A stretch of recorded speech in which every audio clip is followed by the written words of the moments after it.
Today we're going to look at the president and the media. There are questions at the end you need to answer to turn in and notes you need to take for yourself.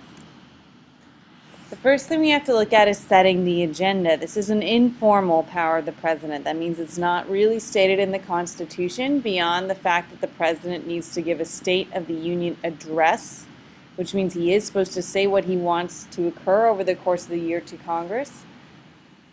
There are two kinds of agendas you can set. You can set a legislative or a media agenda. A legislative agenda is really just a list of the laws the president wants to pass and when he wants to pass them. Think of this like a schedule or a checklist. Then we have a media agenda.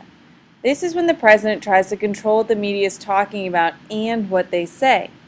The president and the White House want to spin or create a clear message that boosts the president's approval ratings. What you have to remember is that these good approval ratings make it easier to actually make the president's legislative agenda happen. He's trying to convince Congress to pass his legislative agenda because they're the ones who have to actually write the law and vote on it, and then he just signs it off at the end.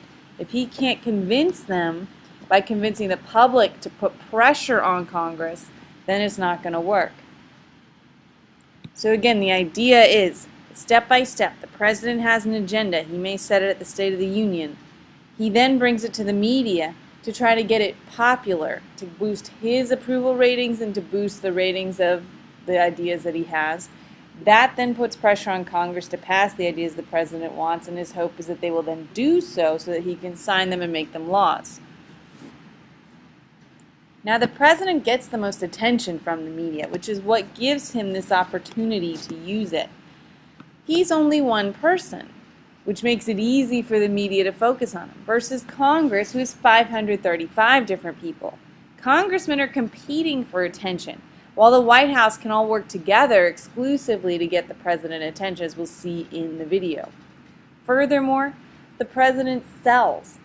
That he is a nationally known figure. He had to run for a national election. Everybody knows his name. Whereas most people only know their own congressman, if they even know that. As we'll see when we learn about Congress, most people don't even really know about their own congressman, let alone the congressman from another state. And they don't care about congressmen from other states. So why should the national media care? They're not going to focus on them. They're going to focus on the president and the White House. Now, what we're going to look at are some videos of how the president uses that attention. This is known as the bully pulpit. Bully in this case means excellent. And the idea was coined by Teddy Roosevelt, just the idea that the president has this great opportunity to get his views across to the public, to try to convince them to take his side, so that then they can support his legislative agenda. The end results, though, as we'll see, can be mixed. It depends on how good the president and his people are at actually controlling the talking points. We're going to be now watching a video from NBC News. If you want to watch it again or are interested, you can go to that link. Here we go. Cybersecurity. I gave everybody your edits. Do you still need to through it, or? The edits should be... Act seemed to think it was good enough just with the edits. Yeah, I don't think I have to actually talk to anybody about that. Okay. All right? Soon, top national security officials sweep into the White House. The White House press corps takes up its position. Behind every event like this, you'll find any number of worried young staffers. What's the deal with the cyber deal? Today, it's Assistant Press Secretary Nick Shapiro and Deputy Press Secretary Bill Burton anticipating reporter questions over the president's new plan for a cyber security chief. In the campaign, he said, this person will report directly to me. In the speech, he's saying, this person will report to the NSC and the NEC. It's the kind of inconsistency White House reporters can feast on. No, it's also an economic issue. What we can see is there's a lot of people behind the president whose job it is to get his message out there. They have things they want to focus on. They have the idea that they want to make sure the media is covering their way. But as we'll see, the media doesn't always play ball. The media is always trying to catch up the president, trying to get the real news. The cybersecurity event starts at 11:08 a.m. Ladies and gentlemen, the President of the United States. The East Room setting lending substance to a plan that's still not completely formed. I'm creating a new office here at the White House that will be led by the cybersecurity coordinator. Press Secretary Robert Gibbs knows what a powerful stage the White House can be and admits to being a little awed by it himself. You work hard. The press secretary is the #1 spokesperson for the president. So just remember that that's a job that works in the White House. He's appointed by the president. There's no need for a Senate confirmation. He's very important to the president. He is the mouthpiece. He has to be very well spoken, very calm, very good with answering questions from anything. He has to know the president inside and out. He has to say everything carefully, so that's all his job. He has to make sure that what the president wants to be said gets said, that the media does what they are supposed to do. D.C. police. Days of advanced planning, and it means traveling media, because there are way too many reporters to go on every outing. Each day, a small so-called press pool travels with the president. They report back on the outing to all of their colleagues. How are you, sir? Good, sir. The president's mission here is to trumpet his administration's readiness for hurricane season. Our top priority is ensuring the public's safety. At the same time, back at the White House, Press Secretary Gibbs is preparing to face more reporters. The hurricane season starts. Gibbs hopes to use the daily briefing to reinforce the two messages of the day: cybersecurity and hurricane preparedness. You guys don't want me to go to the bathroom again? Are you going to shave? No, I'm not going to shave. I'm going to comb my hair. Are they ready? Yeah. Oh, here we go. Gibbs starts talking about hurricanes. Preparations that are ongoing for the upcoming hurricane season. The president concludes his remarks on hurricanes. Thank you very much, everybody. But even before the motorcade returns to the White House, it's clear the media aren't exactly on board. Instead, reporters start peppering Gibbs with questions about the GM bankruptcy and Guantanamo detainees before moving on to another hot topic for this administration, a controversial comment by their Supreme Court nominee, Sonia Sotomayor. We are back, and we're in the East Room of the White House. This is where the president nominated federal judge Sonia Sotomayor to the U.S. Supreme Court, and that became a big story during our day here at the White House. Specifically, a controversial quote from the judge dating back to a lecture she gave in 2001.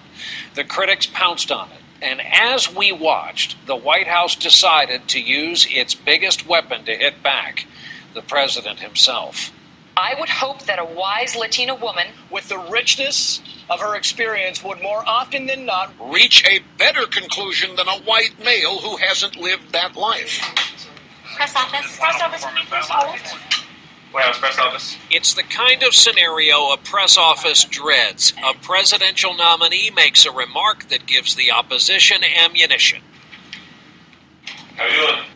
Now, real quick, what we have to remember is that the president nominates people to the Supreme Court. They serve for life. This is one of the most important jobs a president has. But he has to get the Senate to vote for his nominee. What we just saw were several conservative or Republican news stations reporting something bad that this person said over 10 years ago. Now, what they wanted to do was to try to make it so people wouldn't vote for this person. And so what Obama's White House has to do is to answer these attacks, and they have to try to get the media back on their side. And yet, when the day begins, Press Secretary Robert Gibbs and his deputy Josh Earnest seem to think the Sotomayor nomination is not an immediate concern. You're not necessarily allowed to do Supreme Court stuff. I don't think there's going to be a lot of Supreme Court on the news today. But as the morning political talk shows crank up, it becomes clear the Sotomayor issue isn't going away. Newt Gingrich says she's racist. New racism is no better than old racism. I believe it's 100% racist. Supreme Court, man. Supreme Court. Within the hour, senior advisor David Axelrod and his staff react. We have to put a meeting together this morning. You know, I've had a few conversations about Judge Sotomayor. And so at 11:10 a.m., the White House communications staff starts prepping a response. We're going to have a series of quotes for you to read. Yeah, off the stuff we did yesterday. Yeah, Bill Connor, Alito stuff. By 12 noon, Hey, it's Jim Messina from the White House, is it? the deputy chief of staff is calling Capitol Hill to lock in Democratic support. Opposing this nomination is a very, very bad thing. She does believe in race-based justice. All right. At 2:20, Press Secretary Robert Gibbs thinks he's ready to meet the press.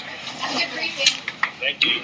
Gibbs hopes to blunt the criticism by quoting a conservative Supreme Court justice. Justice Alito, during his confirmation hearing, referenced his heritage. He said that, quote, "When a case comes before me involving someone who's an immigrant, I can't help but think of my own ancestors who came to But this the tactic backfires. More recently, I understand. I hope that doesn't preclude me from being able to quote him. Some days are good, and some days aren't so good. At 2:45, with Gibbs still at the podium in the briefing room, Axelrod heads down the White House driveway to test drive some talking points live on MSNBC. You're talking about someone here who has more experience on the federal bench than anybody in 100 years. An hour later, President Obama's in the diplomatic room to deliver his weekly address. What used to be the radio address is now done on video as well and posted by the White House on YouTube. Tell me when you guys are ready. I feel good today. I think there's going to be one takes the whole way through. He's devoting the address to a defense of his nominee. This week, I nominated Judge Sonia Sotomayor of the U.S. Court of Appeals to replace Justice... so much for one take. It ends up being more like 4 takes. This week, I nominated Judge Sonia Sotomayor of the U.S. Court of Appeals to replace Justice David Souter. After reviewing many terrific candidates, I am certain that she's the right choice. But the video he just shot won't be posted till the next day, and the Sotomayor controversy is simmering right now. Finally, the White House decides to use the big gun. They know we're scheduled for an interview with the president, and he is ready with his comment on the nominee's comment. It's your judgment. That's one of those she'd rather have back if she had it to redo. I'm sure she would have restated it, but if you look in the entire sweep of the essay that she wrote, she was simply saying that her life experiences will give her information about the struggles and hardships that people are going through. That will make her a good judge. He continues defending his nominee for 10 minutes. Then the interview moves on to other topics. Finally, when aides signal the time is up, we begin to wrap it up. I can't thank you enough for the generosity of your time. I appreciate that. And actually, before we cut off, I just want to go back to that earlier point about the justice. Just in case we haven't gotten the message, he spends nearly 4 more minutes talking about the nominee. This is somebody who's going to apply the law and be fair to everybody. It's his first public comment on the Sotomayor controversy. We report it out immediately and see firsthand the difference between a talking point delivered by a White House staffer and the same one delivered by the president. Late this afternoon, President Obama addressed a controversial choice of words. By 5:01, the president is watching himself on MSNBC. By 6:12, Fox News. Associated Press at 6:19, then Twitter, then YouTube, and what seems like an eternity later, the next morning, the front page of the Washington Post. It's the breakneck news cycle of 2009, and in order to keep up, the president surrounds himself with highly skilled and fiercely loyal players, one of them more fierce than the rest. I don't bullshit. I hate all. All right. So here are the questions for you to answer for the end here. And again, if you want to watch more videos, you can always go to NBC's website. So what does it mean to set the agenda? Why is it important? In terms of coverage, which branch of government gets the most and why? What is a press secretary and what does that person do?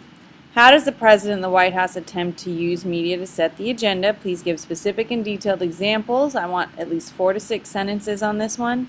And what are some challenges for the president in setting the agenda? Please be detailed. All right. Thank you, guys.